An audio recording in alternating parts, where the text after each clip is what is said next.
Have you ever left someone's home feeling more drained than when you arrived? As we grow older, how we spend our time, and who we spend it with, matters more than ever. Time becomes precious, and so does our peace of mind. Sometimes we leave a visit not refreshed but unsettled.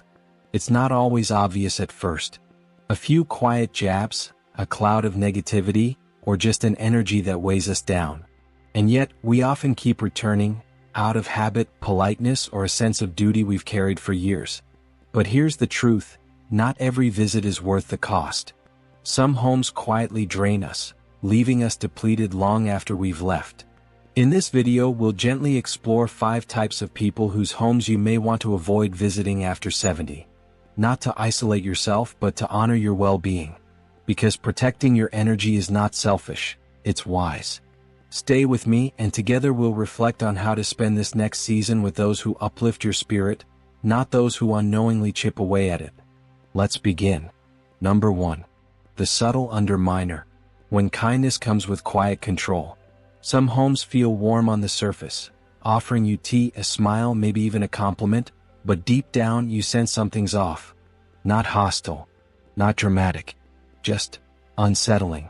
This is the world of the subtle underminer, someone who doesn't tear you down outright, but slowly chips away at your confidence under the guise of just being honest or meaning well.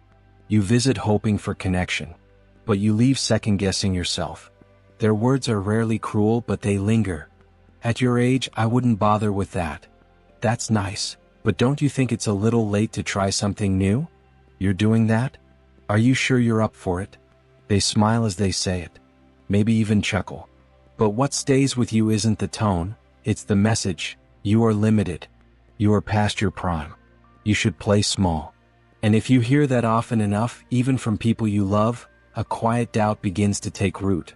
That's the thing with subtle undermining, it rarely comes from strangers. It's often people close to us, old friends, siblings, or even adult children. People we respect. People we want to believe in us.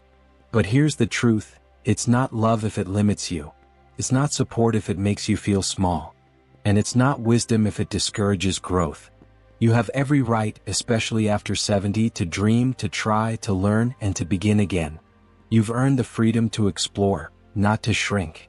To expand, not to apologize for being curious, creative, or courageous. If visiting someone's home regularly leaves you feeling less capable, less worthy, or less inspired, it's time to reevaluate that space. Because subtle control, wrapped in familiarity, can be just as damaging as open criticism. Number 2. The drama magnet. When every conversation comes with a storm. Some people don't just live through drama, they manufacture it. It's not that chaos finds them. It's that they invite it in, pour tea, and then expect you to sit down and sip it with them.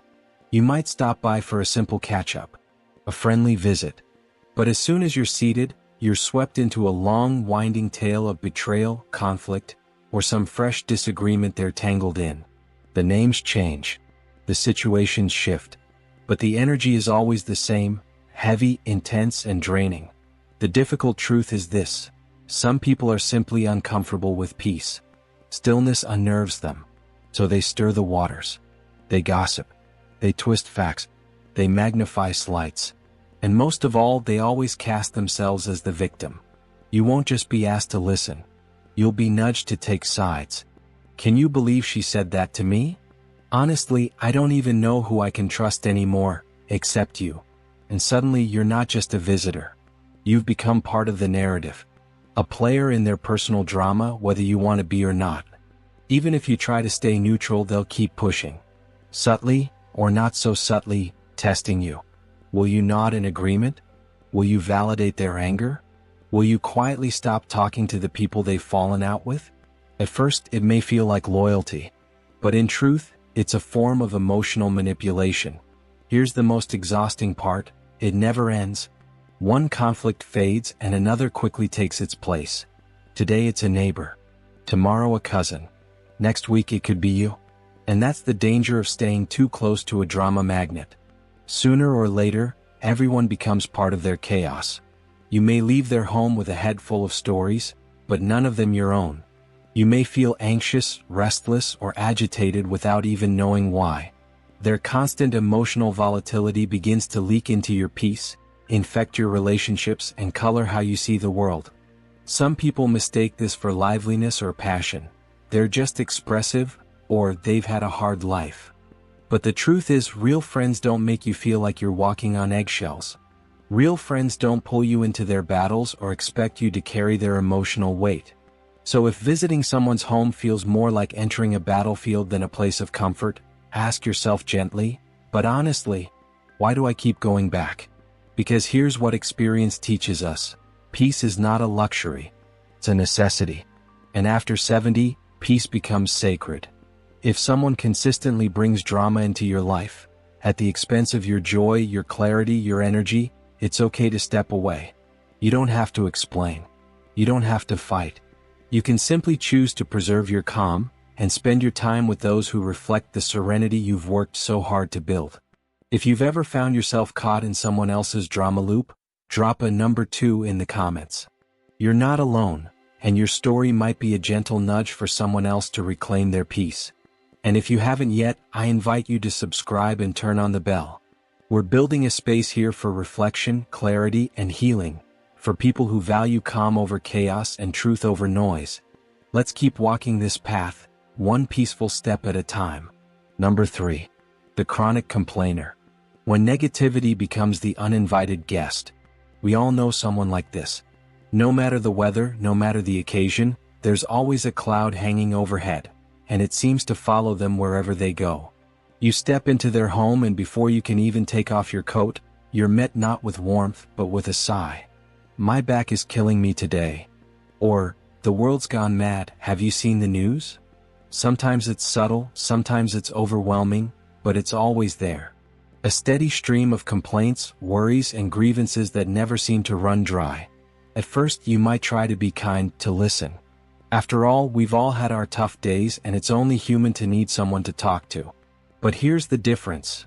Someone who's going through a hard season wants support. A chronic complainer? They want a stage. You'll start to notice it in small ways. You try to share something positive, perhaps a good book you've read or a lovely walk in the park, and they brush it off, or worse, find a way to turn it into yet another complaint. Must be nice.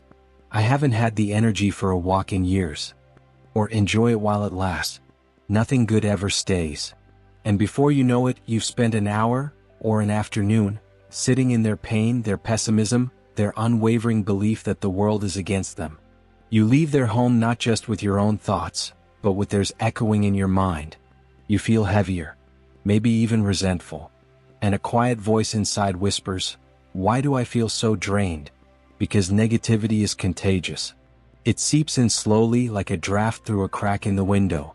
You might not notice it right away, but it settles in your bones. And over time, it begins to shift your own outlook, clouding the joy you once felt, dulling the gratitude you used to carry so easily. Let's be clear. This isn't about turning away from loved ones who are struggling. Not at all. Life is full of seasons, grief, hardship, illness, and we all need support during those times. But what we're talking about here is different.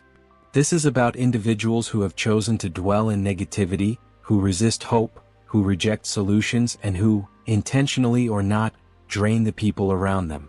Chronic complainers don't want change. They want company in their misery. And the more often you visit, the more you become entangled in their emotional web. You'll hear the same stories, the same problems, the same bitterness, repeated like a well-worn script. And when you gently try to pivot the conversation, to speak of joy or gratitude or healing, they shut it down, dismiss it, even twist it into another complaint. It's not your job to rescue someone who refuses to swim. And after 70, when your time, energy, and peace are more precious than ever, it's vital to protect yourself. Kindness does not mean self-sacrifice. You can love people from a distance. You can care without caring. And you can choose to invest your time with those who uplift you, who meet your light with their own. So if you consistently walk into someone's home feeling fine, but leave feeling discouraged, irritated, or simply worn thin, it may be time to pause, to reassess, and to remember, you deserve to spend your time with people who bring light, not shadows. Number 4. the manipulative user. When hospitality becomes a hidden transaction. Not every open door is a welcome mat for your soul.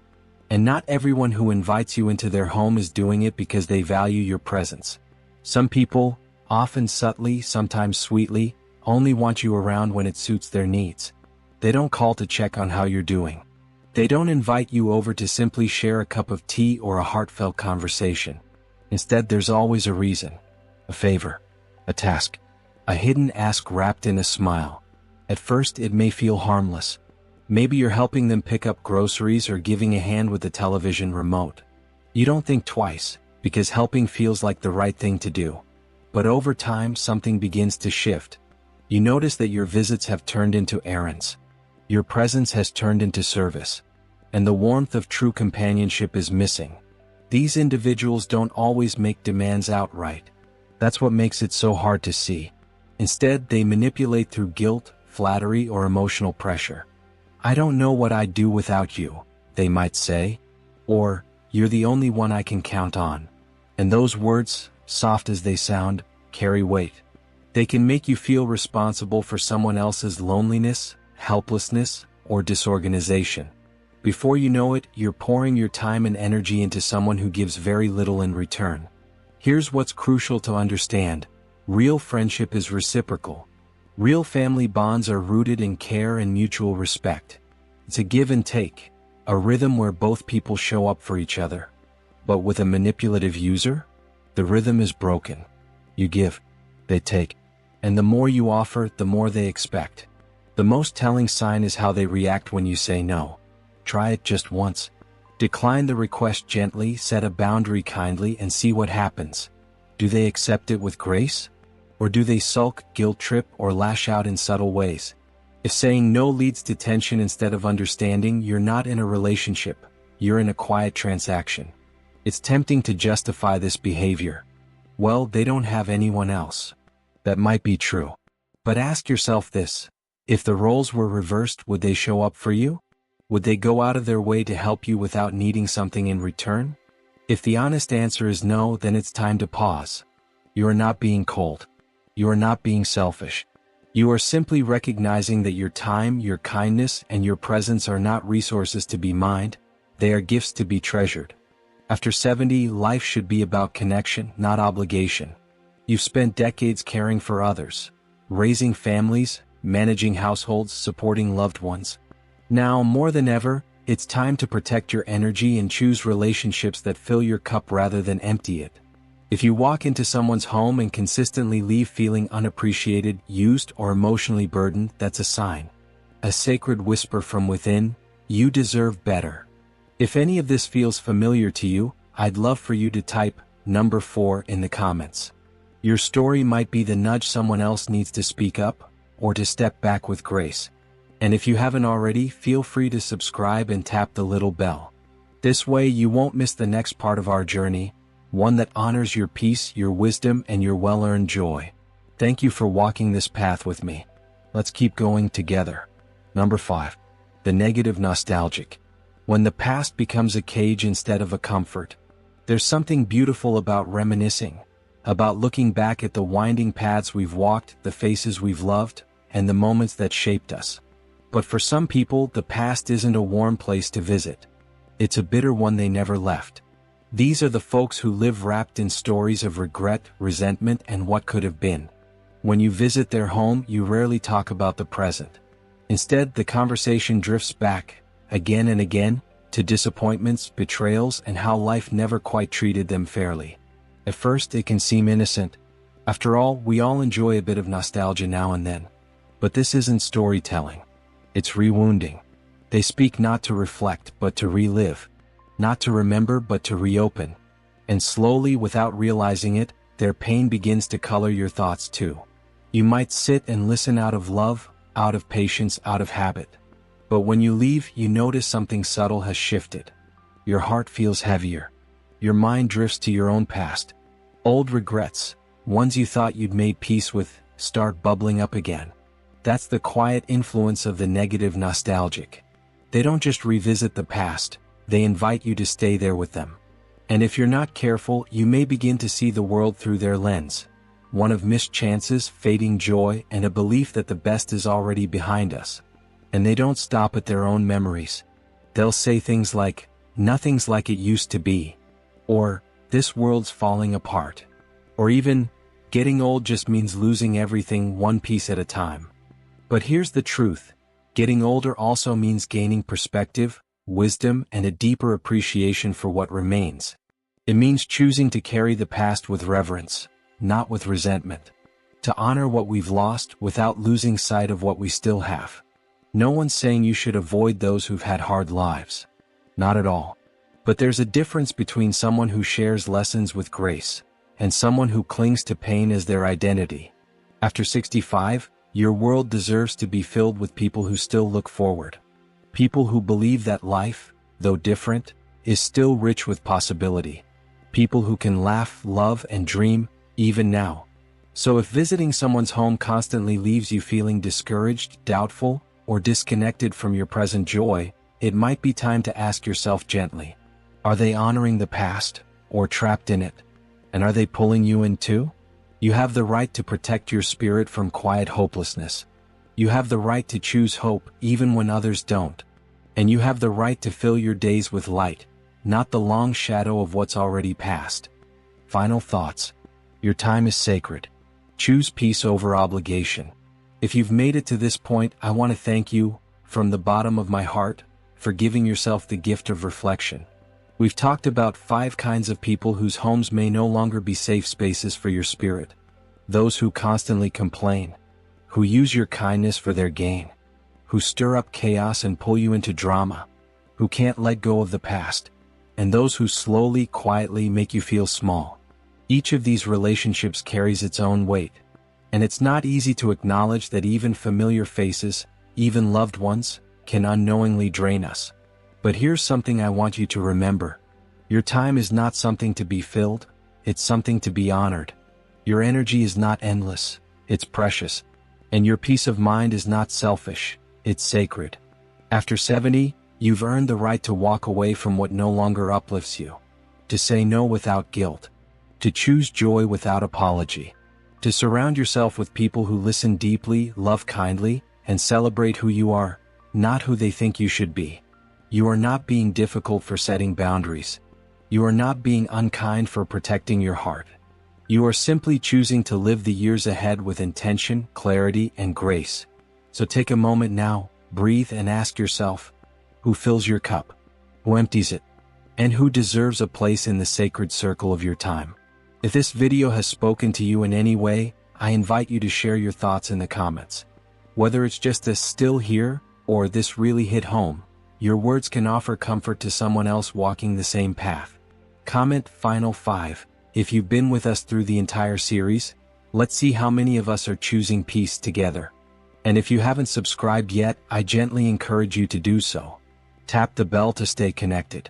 Here we'll continue exploring what it means to live wisely, love deeply, and age with purpose. Because you're not alone on this journey. And the best chapters may still be ahead. Thank you for being here. I'm honored to walk alongside you.